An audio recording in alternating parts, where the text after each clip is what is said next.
Assalamualaikum warahmatullahi wabarakatuh. Selamat berjumpa lagi ya dengan saya pada kuliah PPKN ya, Pendidikan Pancasila dan Kewarganegaraan. Di pertemuan yang ke-6 ini kita akan membahas topik tentang Pancasila sebagai dasar filsafat negara ya. Nah, sebelum kita menelaah seperti apa itu ya, Pancasila itu dikatakan sebagai dasar filsafat negara, maka terlebih dahulu kita membahas pengertian daripada filsafat itu sendiri ya. Nah, kalau kita berbicara mengenai filsafat, istilah filsafat itu dalam bahasa Inggris disebut dengan filosofi ya, filosofi. Dan akar katanya berasal dari bahasa Yunani. Jadi dalam bahasa Yunani ya, filsafat itu dibagi ke dalam dua kata ya, yaitu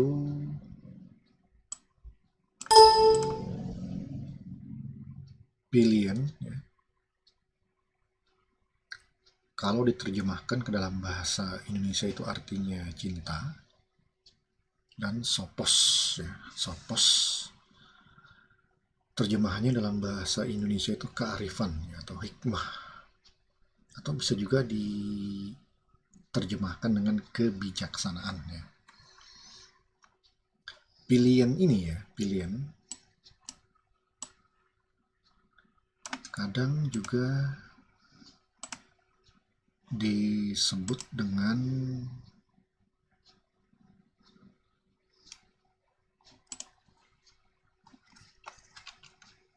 pilo ya, pilo.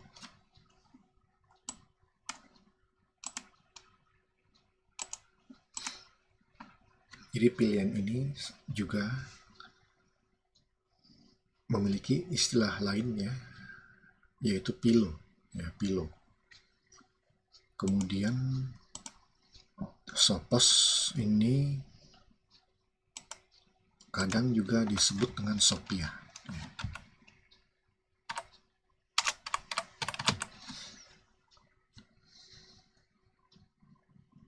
Nah, jadi ada yang mengistilahkan dengan pilihan dan sopos, ada juga yang mengistilahkan dengan Pilo dan Sophia. Nah, itu walaupun berbeda penyebutan ya, tapi maknanya sama ya, sama. Jadi kalau diartikan secara harfiah, filsafat itu adalah cinta kearifan. Cinta kearifan atau cinta hikmah.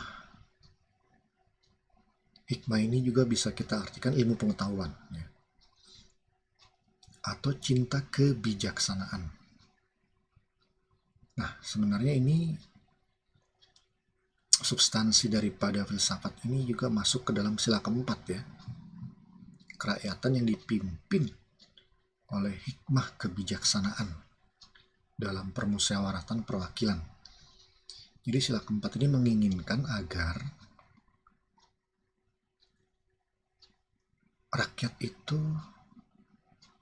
diwakili oleh para wakilnya, yaitu yang disebut dengan wakil rakyat ya. Wakil rakyat ini kita tahu adalah DPR, Dewan Perwakilan Daerah ya, atau DPD, dan MPR, Majelis Permusyawaratan Rakyat. Sila keempat ini menginginkan agar wakil rakyat itu ya, wakil rakyat tersebut, DPR, DPD, MPR itu adalah pemimpin-pemimpin yang memiliki hikmah kebijaksanaan. Artinya pemimpin yang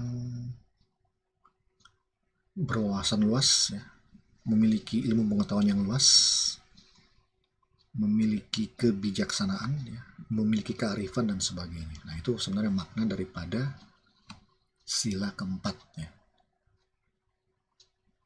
Keinginan agar para wakil rakyat kita itu memiliki kearifan ya, memiliki hikmah ilmu atau ilmu pengetahuan dan memiliki kebijaksanaan. Hikmah kebijaksanaan dapat pula diartikan dengan kebenaran hakiki ya. Kebenaran hakiki atau yang sebenar-benarnya. Tentu kalau kita berbicara mengenai kebenaran hakiki, tentu atau yang sebenar-benarnya tentu tidak ada manusia yang memiliki kebenaran hakiki. Karena kebenaran hakiki ini hanyalah milik Tuhan yang Maha Kuasa semata. Oleh sebab itu kebenaran hakiki ya, dalam konteks kemanusiaan ya, dalam konteks tingkat manusia, kebenaran hakiki ini bisa diartikan juga dengan manusia-manusia yang terbaik ya. Nah, kalau manusia-manusia yang terbaik itu pasti ada di dunia ini ya. Tapi kalau manusia yang memiliki kebenaran hakiki itu tidak ada. Itu hanyalah milik Tuhan ya.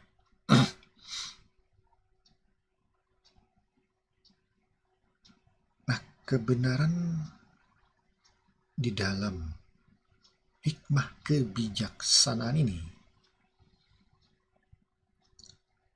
layak untuk dijadikan pandangan hidup ya, layak untuk dijadikan pandangan hidup. Nah, oleh sebab itu ya, pandangan hidup daripada negara kita Indonesia itu ya, yaitu Pancasila, itu khususnya sila keempat itu mengandung muatan tentang hikmah kebijaksanaan ya. Jadi hikmah kebijaksanaan ini sebagai pandangan hidup daripada bangsa Indonesia. Secara lebih kompleks ya, secara lebih panjang, tadi kita sudah membahas pengertian filsafat secara etimologis ya, secara tata bahasa, secara harfiah. Nah, kalau kita ingin mengartikan filsafat itu secara lebih kompleks ya, secara lebih panjang, maka filsafat itu disebut merupakan cara atau upaya pemikiran untuk mencapai kebenaran hakiki atau kebenaran yang terbaik. Nah, tentunya kebenaran yang terbaik di sini dalam batasan manusia ya. Dalam batasan yang bisa dicapai oleh manusia. Bukan dalam arti yang absolut yang dimiliki oleh Tuhan ya. Dengan demikian ya, kebenaran hakiki ini dapat dijadikan pandangan hidup bangsa dan dasar negara. Itulah ya makna daripada Pancasila sebagai dasar filsafat negara. Jadi di dalam Pancasila itu terdapat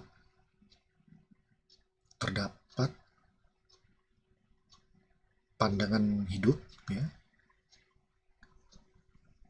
yang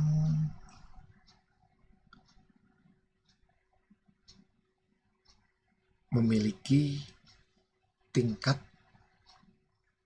atau mengandung muatan kebenaran yang terbaik ya, yang bisa dicapai oleh manusia, tentunya yang terbaik di sini ya.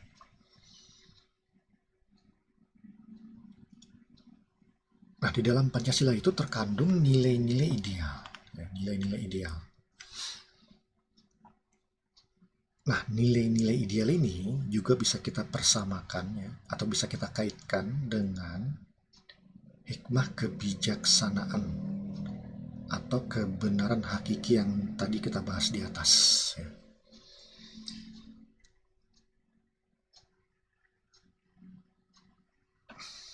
Jadi dengan perkataan lain, hikmah kebijaksanaan ya, atau kebenaran hakiki ini juga bisa kita tafsirkan sebagai nilai-nilai yang ideal, ya. Ideal value, ya. Itulah sebabnya Pancasila itu dapat dikatakan sebagai dasar filsafat negara, ya. Nah, jadi ini penjelasan lain ya, selain tadi yang di atas ya, bahwa Pancasila itu dikatakan sebagai dasar filsafat negara. Nah, berbicara mengenai Pancasila sebagai dasar filsafat negara, maka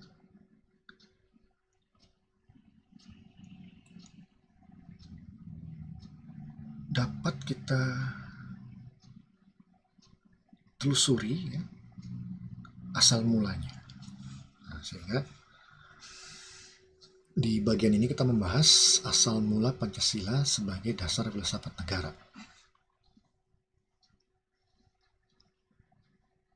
Nah, jadi dengan perkataan lain, berbicara mengenai Pancasila sebagai dasar filsafat negara, maka itu dapat kita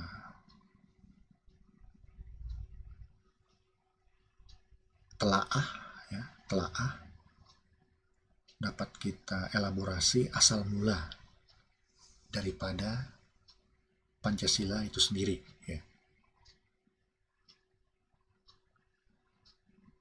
Dengan perkataan lain lagi, untuk membahas Pancasila sebagai dasar filsafat negara, maka tentu kita harus menelusuri asal mulanya.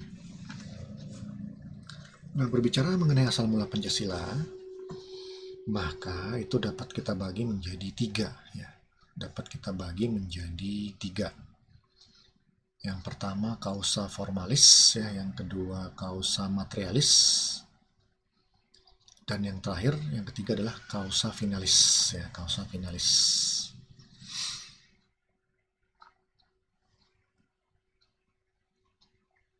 Apa itu causa formalis, ya, apa itu causa materialis, dan apa itu causa finalis? Nah, itulah yang akan kita bahas selanjutnya, ya. Nah, yang pertama adalah causa formalis. Causa formalis ini kita artikan dengan asal mula bentuk, ya, asal mula bentuk. Maksudnya, ya, atau causa formalis ini mengarah kepada pertanyaan bagaimana Pancasila dirumuskan dan disahkan menjadi dasar negara Indonesia. Itu pertanyaan yang harus dijawab oleh causa formalis. Nah, kita sudah tahu bagaimana Pancasila dirumuskan dan disahkan menjadi dasar negara Indonesia. Itu tentu dilakukan melalui sidang-sidang BPUPKI dan sidang PPKI yang sudah kita bahas dalam perkuliahan sebelumnya, ya. Kita sudah belajar bahwasannya proses perumusan Pancasila sebagai dasar negara itu sangatlah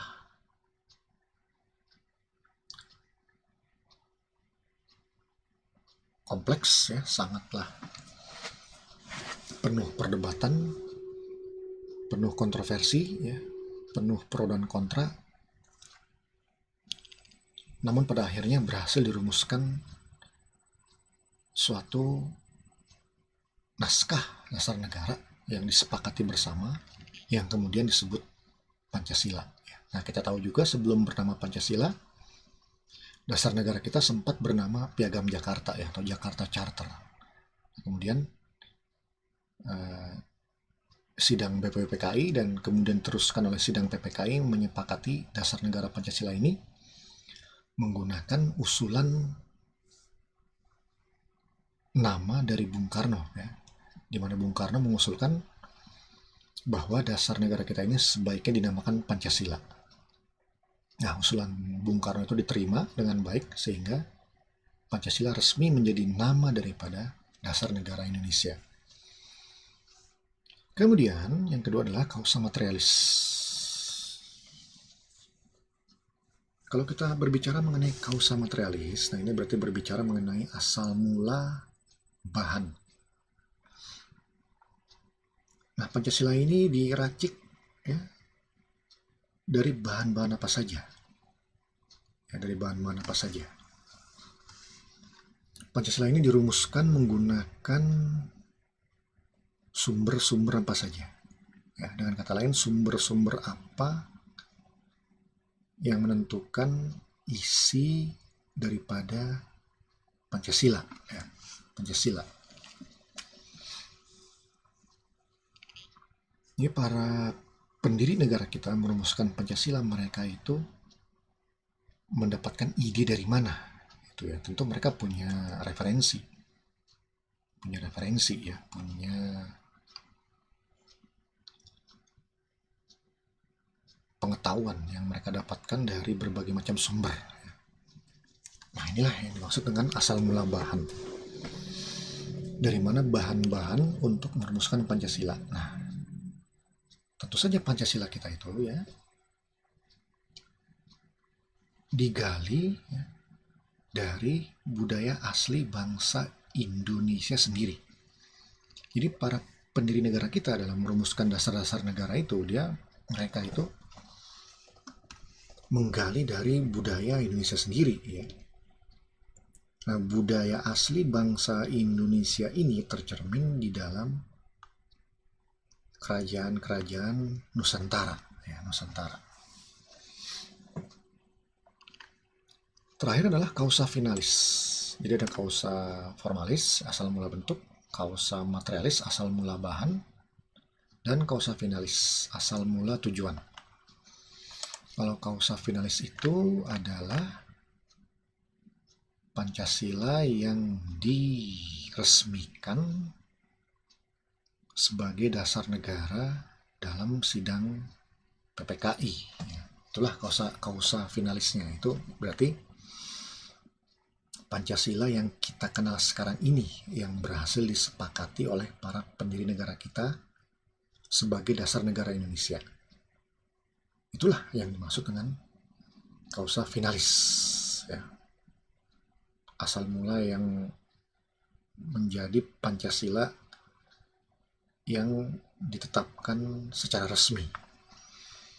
Nah, Pancasila yang ditetapkan secara resmi itu diakui sebagai dasar negara, sebagai pandangan hidup bangsa, sebagai sumber dari segala sumber hukum, dan terakhir sebagai perjanjian luhur bangsa Indonesia. Nah, itulah kausa finalis ya. Jadi kelima sila Pancasila itu diakui sebagai dasar negara, pandangan hidup, sumber dari segala sumber hukum, perjanjian luhur bangsa Indonesia.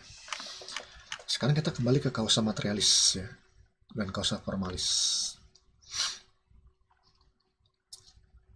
Nah, kita tahu sila pertama itu adalah ketuhanan yang Maha Esa ya. Jadi kausa formalisnya adalah ketuhanan yang Maha Esa. Nah, kemudian ketuhanan yang Maha Esa ini diambil dari mana bahannya? Diambil dari mana idenya? Diambil dari mana inspirasinya? Nah, tadi saya katakan diambil dari budaya asli bangsa Indonesia yang tercermin di dalam kerajaan-kerajaan Nusantara. Nah, jadi kalau kita kaitkan dengan kausa materialis ya, asal mula bahan daripada sila pertama di masa-masa kerajaan Nusantara tempo dulu itu, ternyata kerajaan-kerajaan itu sudah sangat religius ya, sangat religius atau sangat beragama. Kerajaan-kerajaan tersebut dipenuhi oleh nilai-nilai keagamaan ya. Misalnya Raja Mulawarman ya dari kerajaan Kutai itu sangat care ya, sangat peduli kepada para Brahmana. Sehingga Raja Mulawarman ini sering mengadakan selamatan gitu ya, selamatan dengan para Brahmana. Nah, ini menunjukkan nilai ketuhanan ya. Ini menunjukkan bahwa sejak zaman kerajaan Nusantara itu sudah dipenuhi oleh nilai-nilai ketuhanan. Nah, jadi antara lain istilah pertama ketuhanan yang Maha Esa ini dari sini inspirasinya. Kemudian pada zaman Kerajaan Sriwijaya dibentuk jabatan rohaniawan yang bertugas mengurusi ritual keagamaan. Selain itu di zaman Kerajaan Sriwijaya juga didirikan Universitas Agama Buddha. Nah, jadi jelas bahwa kerajaan-kerajaan Nusantara ini hanya beberapa contoh ya, masih banyak contoh yang lain. Jadi jelas pada zaman-zaman kerajaan Nusantara itu sudah mencerminkan nilai-nilai yang religius ya, yang kemudian menjadi sumber ya atau bahan untuk menciptakan sila pertama ini, ketuhanan yang Maha Esa. Kemudian kausa formal yang kedua adalah kemanusiaan yang adil dan beradab. Ini kan menjadi sila kedua ya dari Pancasila.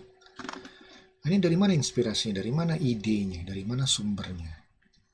Nah, kalau kita gali ke zaman-zaman kerajaan Nusantara, maka di kerajaan Airlangga itu, di kerajaan Airlangga, Raja Airlangga itu ternyata memiliki toleransi yang sangat besar dan mengakui bermacam-macam agama yang tumbuh di negaranya atau di kerajaannya. Ya. Di sana ada agama Buddha, agama Wisnu, agama Siwa, dan ini bisa berdampingan dengan baik. Nah, ini menunjukkan toleransi yang sangat besar dari kerajaan Airlangga. Nah, toleransi ini kemudian menjelma menjadi atau dikristalisasikan ke dalam sila kedua, kemanusiaan yang adil dan beradab.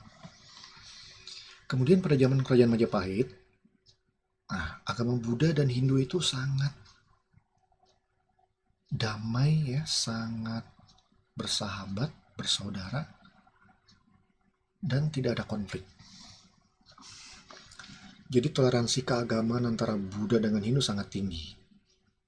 Ini lagi-lagi menunjukkan toleransi, ya, menunjukkan toleransi. Bahkan walaupun di kerajaan Majapahit itu Buddha dan Hindu menjadi mayoritas, agama Islam pun yang waktu itu baru berkembang ya, baru masuk ke dalam Nusantara dan mulai berkembang di kerajaan Majapahit, bahkan diberikan ruang ya. Agama Islam yang merupakan agama baru masuk gitu ya di kerajaan Majapahit dan harus berhadapan dengan agama Buddha dan Hindu yang mayoritas, ternyata agama Islam pun mendapatkan tempat, mendapatkan ruang, mendapatkan kesempatan untuk berkembang. Nah, ini lagi-lagi merupakan toleransi yang sangat besar dari kerajaan Majapahit. Ya. Nah, jadi bentuk-bentuk toleransi ini ya dari kerajaan-kerajaan yang kita bahas ini hanya contoh kecil saja ya, masih banyak kerajaan yang lain. Inilah yang menjadi kausa materialis dari sila kedua. Ya. Kausa materialis dari sila kedua. Kemudian persatuan Indonesia ini diilhami oleh cita-cita kerajaan Majapahit di bawah Hayam Wuruk ya, dan Patih Gajah Mada untuk mempersatukan seluruh Nusantara di bawah kedaulatan Majapahit. Nah, jadi sekarang kita sudah tahu ya, sila persatuan Indonesia itu dari mana itu idenya, dari mana itu inspirasinya. Ternyata dari cita-cita kerajaan Majapahit ya, untuk mempersatukan seluruh Nusantara di bawah kedaulatan Majapahit. Nah, ini kemudian menjelma menjadi sila persatuan Indonesia ya, ketika Indonesia merdeka. Kemudian sila keempat, kerakyatan yang dipimpin oleh hikmah kebijaksanaan dalam permusyawaratan perwakilannya. Ini kausa formalisnya ya. Kausa formalisnya. Nah, sila keempat ini dari mana kausa materialisnya? Dari mana inspirasinya? Nah, ternyata di zaman kerajaan Airlangga itu para Brahmana ya, itu dapat dengan bebas mengemukakan pendapatnya kepada raja. Nah,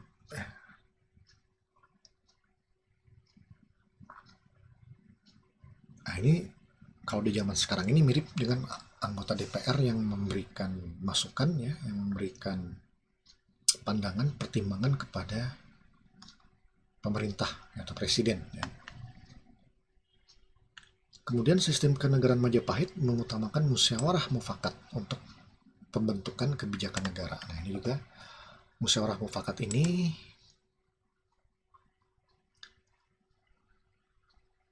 merupakan inti daripada sila keempat ya. Nah, jadi sekarang kita sudah tahu bahwa sila keempat ini kausa materialisnya ya, atau bersumber dari praktik-praktik yang ada di kerajaan-kerajaan Nusantara, misalnya Kerajaan Airlangga dan Kerajaan Majapahit.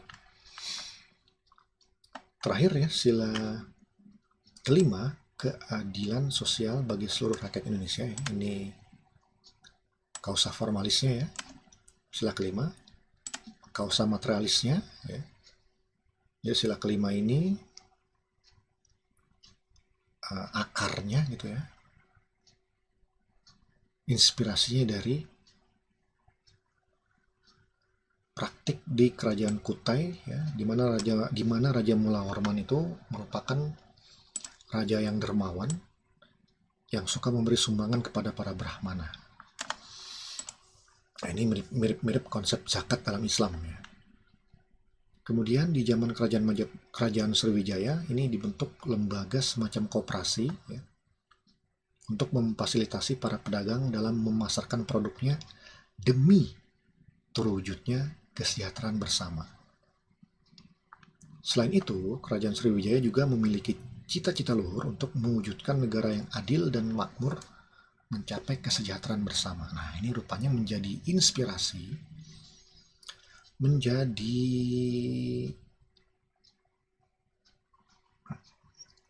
ide awal ya, daripada terbentuknya sila kelima, keadilan sosial bagi seluruh rakyat Indonesia. Jadi, ini ada lagi ya, inspirasi dari sila kelima ini ya, Raja Airlangga membangun sistem pertanian untuk kesejahteraan rakyat. Nah, lagi-lagi kesejahteraan rakyat ini menjadi inspirasi dari sila kelima ya.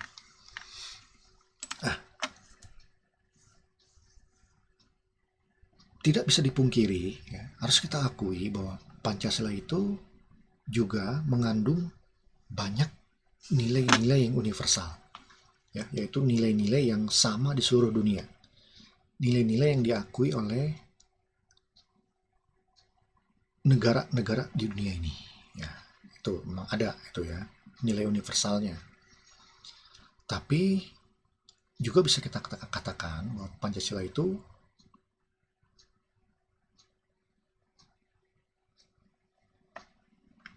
diinspirasikan dari budaya ya, budaya asli bangsa kita sendiri ya. Diinspirasikan dari praktik-praktik kerajaan-kerajaan yang pernah ada di zaman Nusantara dahulu ya. Nah, jadi dapat kita katakan bahwa kerajaan-kerajaan Nusantara di masa dulu ya, Kerajaan Airlangga, Kerajaan Kutai, Kerajaan Majapahit, Kerajaan Sriwijaya dan sebagainya itu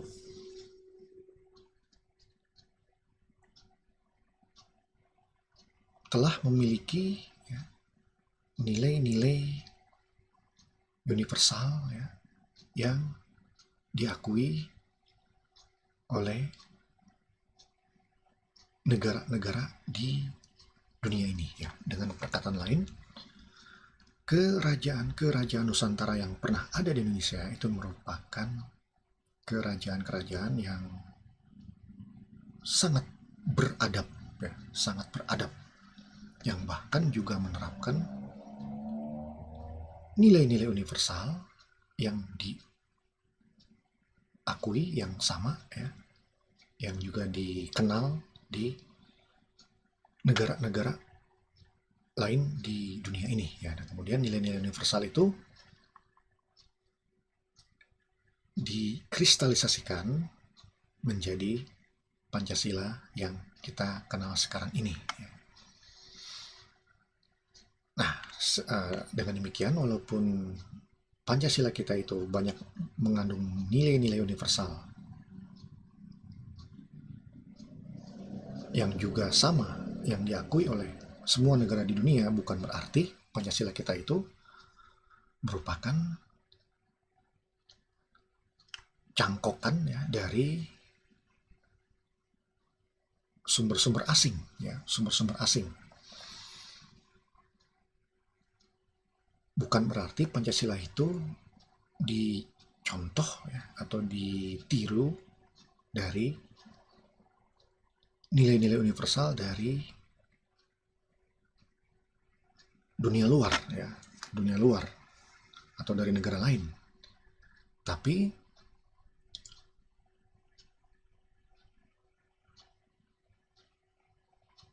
Pancasila itu bisa dikatakan diracik ya, diracik atau disarikan ya dari praktek-praktek kerajaan-kerajaan Nusantara yang ada di Indonesia di masa lampau, yang kebetulan praktek-praktek di kerajaan-kerajaan ini mencerminkan nilai-nilai universal yang juga diakui di seluruh dunia. Ya. Itu lah ya, analisa ya, Pancasila sebagai dasar daripada filsafat negara. Ya. Baik ya, mungkin itu dulu yang bisa saya sampaikan pada kuliah kali ini. Nanti kita akan lanjutkan lagi pada kuliah berikutnya ya, dengan membahas materi yang lain. Lebih kurangnya mohon maaf. Wassalamualaikum warahmatullahi wabarakatuh. Salam sejahtera untuk kita semua.